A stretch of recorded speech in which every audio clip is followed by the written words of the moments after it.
Hi everybody, my name is Abby Anders and I teach AP Human Geography here at El Capitan High School. I have been here for over 20 years, started in the foreign language department, and am very proud to also be a parent whose son graduated last year and my daughter graduated 2 years ago. This year I'm super excited, especially for this class, because we are doing things a little bit differently, where we are starting with a target area, a case study in our geopolitical chapter, which tends to be one of the most exciting chapters for the students. And I really wanted to start with this chapter because it allows the kids to focus in on a region that has some kind of political or cultural or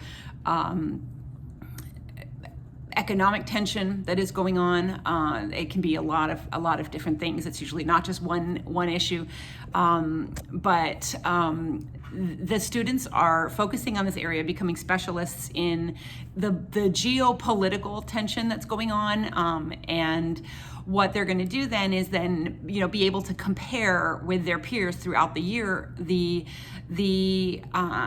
different ways in which all of the themes that we study are manifested in their region compared to other places, and look at how they work together, how they collaborate, and how the different themes that we'll study, with like culture, religion, economic development, the rural urban movements, migration, population, all the different shifts that are happening in that region, and of course continuously compare it to other areas and look at similarities and be able to analyze what's going on in all these places. And of course the most relevant is how it relates to today and the current events that are happening in their area of expertise. So I think that it should lead to some really good discussions when you ask them what's going on, especially as it relates to their area, or what other kids are talking about in class.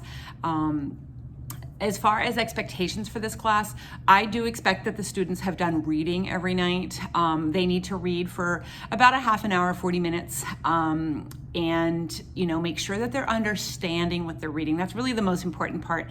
I don't have specific requirements for how many notes they should have, but they really need to make sure that they can understand it each night and be able to articulate what they're learning. So one of the best things that parents can do is just ask them what we're studying, ask them what they read about,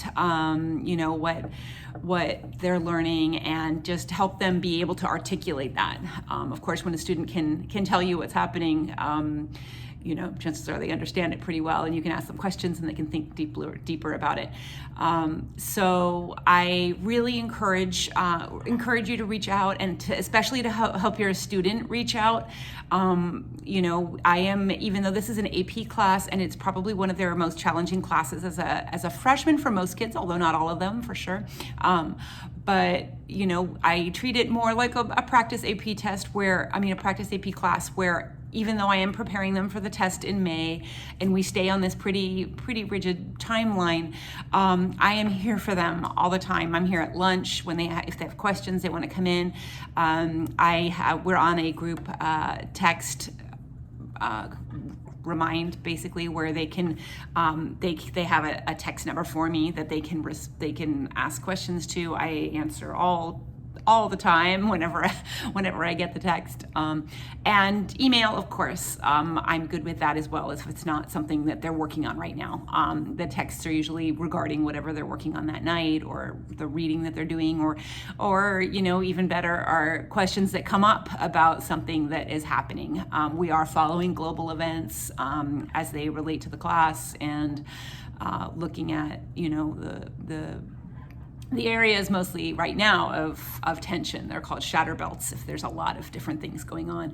So anyway, I look forward to this year. I'm super excited, and I hope that your student is enjoying the class too. And please encourage them to reach out and get a hold of me. So thank you. Hope everybody has a great year. Bye-bye.